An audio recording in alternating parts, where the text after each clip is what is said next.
크리스찬 책갈피.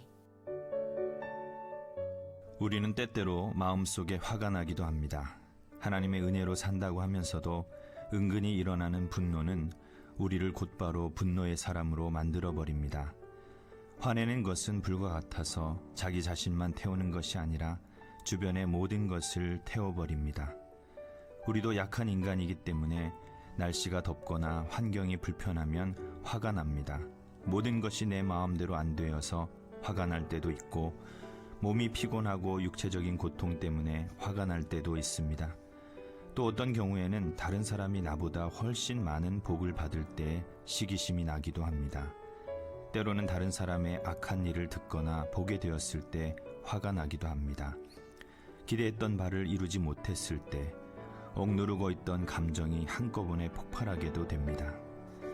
그러나 야고보 사도는 사람이 성내는 것이 하나님의 의를 이루지 못한다고 말씀하고 있습니다. 우리가 화를 낼 때는 다른 사람에게 유익을 끼치는 것이 아니라 해를 끼치게 됩니다. 그리고 반드시 후회합니다. 화를 낸 것 때문에 2차, 3차의 피해가 되돌아오기도 합니다. 결국 남에게도 나에게도 화를 내는 것은 좋지 않다는 것을 알면서도 본능과 같이 일어나는 성냄은 우리를 화염에 휘말리게 합니다. 우리가 화를 내고 있다는 것은 몸 안에 중요한 밸런스가 깨진 것이고, 예기치 못한 감정이 우리의 평상시 정서를 유지하지 못하게 가로막는 것입니다. 그래서 화를 내는 사람은 평상시에 하지 않는 말을 하고 이상행동을 하며 돌이킬 수 없는 나쁜 일을 저지르기도 하는 것입니다. 화를 내는 사람은 다른 사람을 축복하지 못하고 다른 사람에게 상처를 주어 다른 이의 마음을 병들게 하는 암적인 존재가 되는 것입니다. 그래서 빨리 깨달아야 하는 것은 왜 내가 이유 없이 화가 나는 것일까? 왜 내가 다른 사람에 대해서 나쁜 말을 하게 될까? 그 이유를 찾아서 화를 내지 않도록 자기 자신을 설득해야 합니다.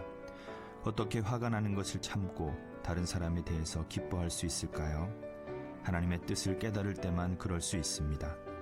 하나님의 뜻을 깨닫게 되면 참으로 내가 사랑받는 존재구나, 하나님이 나를 축복하시는 축복은 따로 있구나, 다른 사람이 어떻게 되든지 간에 하나님은 나를 축복하시는구나 알게 됩니다.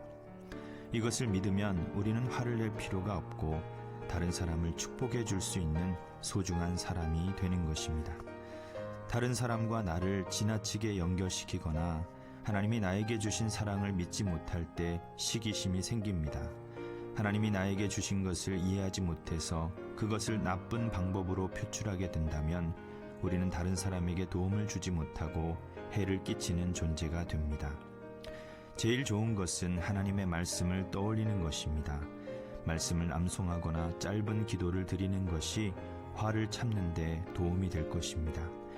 자신이 화를 내는 상태라는 것을 감지하면 바로 그 자리를 피하십시오. 말을 거두십시오. 그리고 하나님의 도우심을 구하고 마음을 회복하셔야 합니다. 사람을 이해하고 용서하고 사랑하는 사람이 되기를 간구합시다. 이 세상은 사랑하면서 살아가기에도 시간이 모자랍니다. 지금까지 간동교회의 전광병 목사였습니다.